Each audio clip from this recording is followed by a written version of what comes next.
Bismillahirrahmanirrahim. Assalamualaikum warahmatullahi wabarakatuh. Sebelumnya izin memperkenalkan diri, nama saya Eva Hayati dengan NPM 2021020059. Di sini saya dari Fakultas Syariah, Prodi Hukum Tata Negara kelas B, semester 4. Di sini saya akan mencoba mempresentasikan materi tentang kajian ayat dan hadis tentang pidana pencurian dan korupsi. Quran Surat Al-Baqarah ayat 188, Surat Al-Maidah ayat 38-39, dan hadis Bukhari Muslim 1048. Materi yang pertama yaitu ayat Al-Quran tentang larangan pencurian dan korupsi. Surat yang pertama yaitu Quran Surat Al-Maidah ayat 38-39. A'udzu billahi minasyaitonir rajim. Bismillahirrahmanirrahim. Was-sariqu was-sariqatu faqta'u aydiyahumma jazaa'an bima kasabna nakalam minallah wallahu azizun hakim. Faman taba min ba'di dzulmihi wa aslaha fa innallaha yatubu alaihi innallaha ghafurur rahim. Yang artinya yaitu laki-laki yang mencuri dan perempuan yang mencuri, potonglah tangan keduanya sebagai pembalasan bagi apa yang mereka kerjakan dan sebagai siksaan dari Allah. Dan Allah Maha Perkasa lagi Maha Bijaksana. Maka barang siapa bertaubat di antara pencuri-pencuri itu sesudah melakukan kejahatan itu dan memperbaiki diri, maka sesungguhnya Allah menerima taubatnya. Sesungguhnya Allah Maha Pengampun lagi Maha Penyayang. Yang B yaitu hadis tentang larangan pencurian dan korupsi. Yang pertama yaitu hadis larangan mencuri. A'udzu billahi minasyaitonir rajim. Bismillahirrahmanirrahim.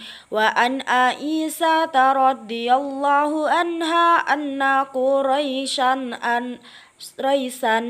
ahammatuhumul mar'atul makhrumiyatul lati saraqat qalu man yukallimu Rasulullahi sallallahu alaihi wasallam wa man jartara'u alaihi illa usama'ub Rasulillahi sallallahu alaihi wasallam fakama Rasulullahi sallallahu alaihi wasallam faqalu atasafa'u fi hadim min hududillah summa qala ma fakhatab faqala ayyuhan nas innama ahlaka alladhina min qablikum annahum kanu idza sara fihim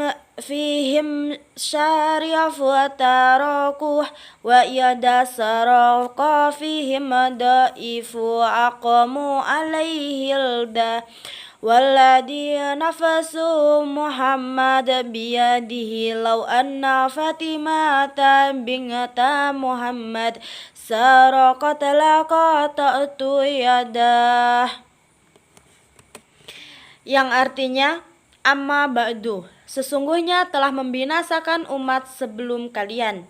Ketika di antara orang-orang terpandang yang mencuri, mereka dibiarkan atau tidak dikenakan hukuman.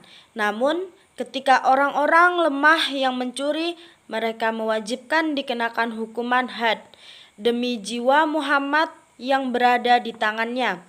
Seandainya Fatimah putri Muhammad mencuri, aku akan memotong tangannya. Yang C. Kandungan hukum ayat dan hadis tentang larangan pencurian dan korupsi.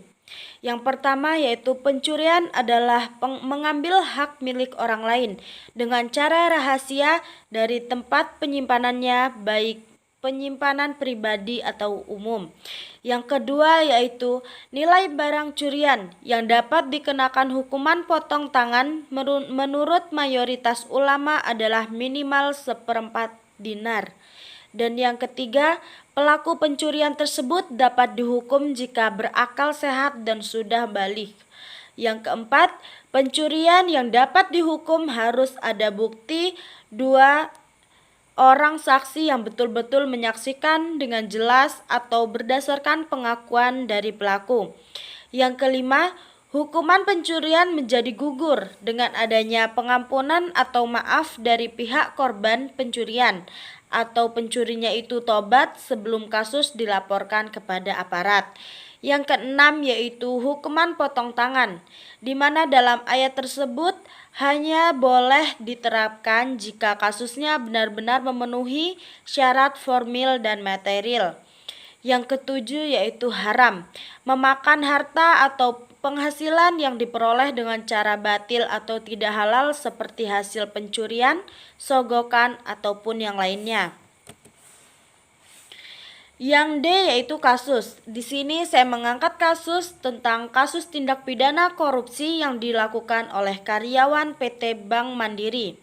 Terdakwa ini yang bernama Nining Sukaisih AMD berumur 37 tahun selaku pegawai dari PT Bank Mandiri Cabang Medan Zainul Arifin yang bertugas sebagai teller pada PT Bank Mandiri tersebut.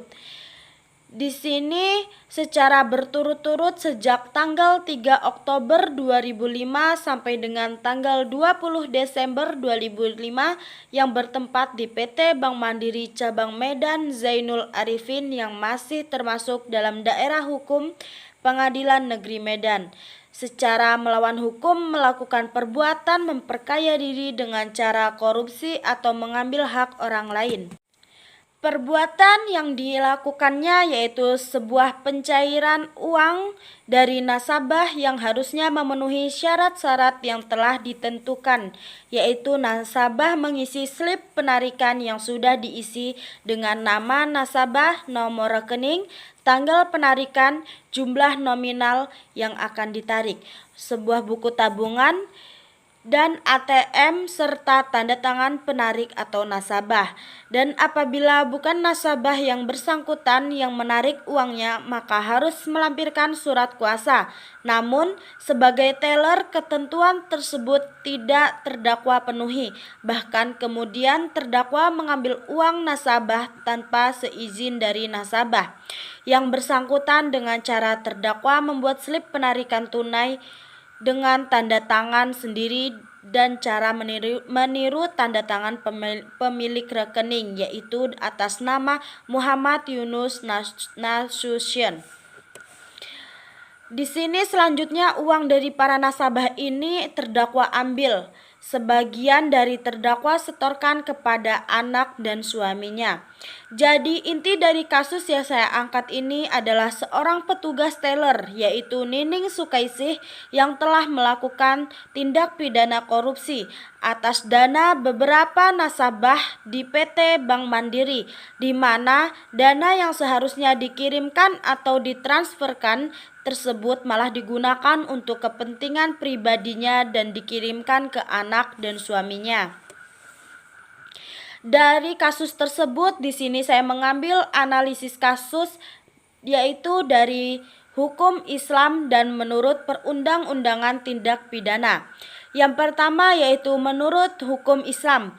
Dari kasus di atas, Islam ini memandang perbuatan yang dilakukan oleh Nining tersebut adalah sebuah korupsi, di mana sebagian perbuatan yang sangat keji. Karena perbuatan ini dalam konteks agama Islam sama dengan fasad, yakni perbuatan yang merusak tatanan kehidupan yang pelakunya dikategorikan melakukan jinayat atau al-kubra, yaitu dosa besar. Korupsi dalam Islam adalah perbuatan melanggar syariat Islam yang bertujuan untuk mewujudkan kemaslahatan bagi umat manusia dengan apa yang disebut sebagai maqasid dusi, syariah harta hasil korupsi ini adalah haram, sehingga ia menjadi salah satu penyebab yang dapat menghalangi terkabulnya doa. Dan yang kedua ini menurut perundang-undangan tindak pidana. Dapat diketahui bahwasannya telah terjadi suatu tindak pidana korupsi yang dilakukan oleh Nining Sukaisih AMD selaku pegawai dari PT Bank Mandiri Cabang Medan Zainul Arifin yang bertugas sebagai teller pada bank tersebut. Dalam kasus ini pun terdakwa Nining Sukaisih AMD didakwa oleh jaksa penuntut umum dengan surat dakwaan alternatif sehingga majelis hakim bebas memilih salah satu dari dakwaan tersebut untuk dibuktikan yang dianggap lebih sesuai dengan fakta-fakta hukum terungkap di persidangan, di mana majelis hakim ini dapat membuktikan surat dakwaan kedua yaitu melanggar pasal 3 Undang-Undang Nomor 31 Tahun 1999 tentang pemberantasan tindak pidana korupsi dan Undang-Undang Nomor 20 Tahun 2001 tentang perubahan atas Undang-Undang Nomor 31 Tahun 1999 JO pasal 64 ayat 1 yang berisikan setiap orang dengan tujuan menguntungkan diri sendiri atau orang lain atau suatu korporasi. Yang C yaitu menyalahgunakan kewenangan, kesempatan atau sarana yang dapat padanya karena jabatan atau kedudukannya dan yang dapat merugikan keuangan negara. Mungkin hanya sekian materi yang dapat saya sampaikan. Apabila ada kesalahan dari saya mohon maaf dan saya akhiri. Wassalamualaikum warahmatullahi wabarakatuh.